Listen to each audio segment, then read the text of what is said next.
This building was built in 1870, served as our county lockup all the way up until 1982. That time they completed our new Justice building over on North Lake Street.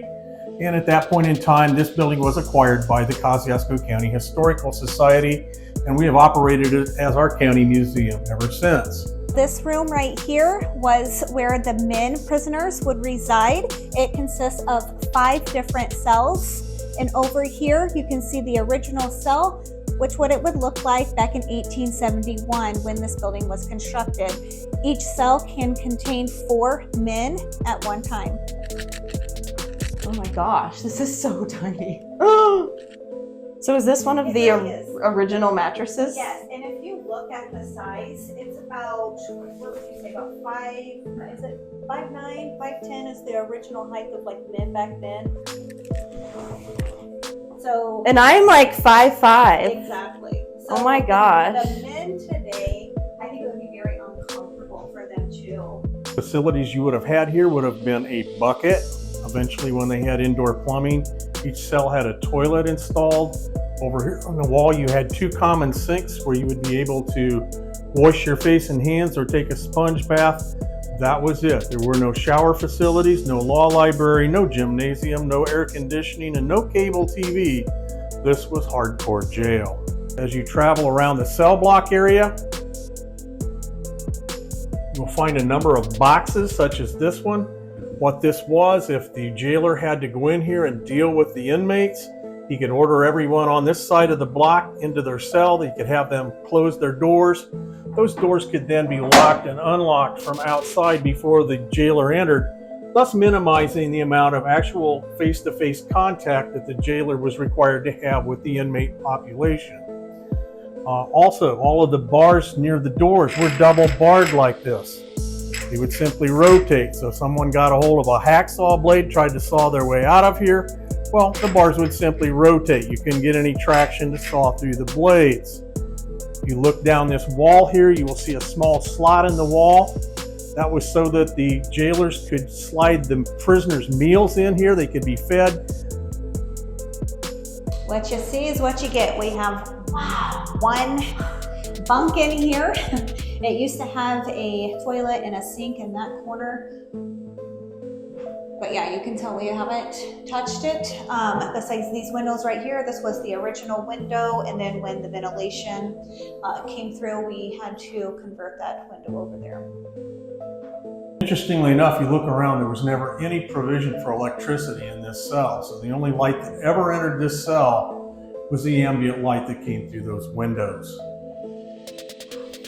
It is said that the Warsaw Police Department back in the day would bring first-time juvenile offenders over here, lock them in this cell for a couple hours just to let them contemplate their future in crime. That's pretty smart. And yes. I can imagine it was probably pretty persuasive. Now the cell that we have here is for the juvenile section. We have 2 cells here, which would have held up to 8 juveniles altogether. So not only were they in jail, but they were required to do their school lessons as well. So they would have 2 desks right out here, or 2 tables, and they would do their school lessons as well as that's where they would eat their food as well. The women's section, it consists of 3 cells holding up to 12 female inmates at a time. Now, interesting enough, in this section, if you look in that cell over there, you'll notice that one of the beds is different from the other. So back then, if a woman was arrested and sent to jail with a child and she didn't have any immediate family that could take care of the child unfortunately would have to come to jail with their mother, and that's the bunk that they would sleep in. Now this is the original kitchen from the sheriff's residence. Like Greg had stated earlier, that Sheriff Dave Andrews and his family was the last sheriff to live here, with his wife Billy being the sheriff's matron. So she would be in charge of making all of the food for all the prisoners and her family. It has been told by her children that whatever they were eating that night, so was the prisoners. The sheriff's residence was elaborate and full of stories itself.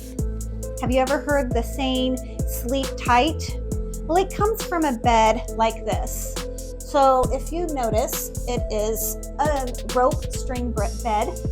So you would actually have to tighten these ropes every single night before you go to bed. If not, you would find yourself on the floor. From John Dillinger to Kosciusko County artifacts and local Warsaw stories, to the history of how Warsaw became the orthopedic capital in the world, there is so much to explore at the museum. This room contains our featured exhibit for the year, celebrating Indiana's rich circus heritage. I don't know how many of your viewers are aware, at one time the state of Indiana actually was home to virtually every major circus in the United States, with the exception of Ringling Brothers, Barnum and Bailey. There are so many stories here to stay at the Gray Bar Hotel. You must hear them for yourself. I feel overdressed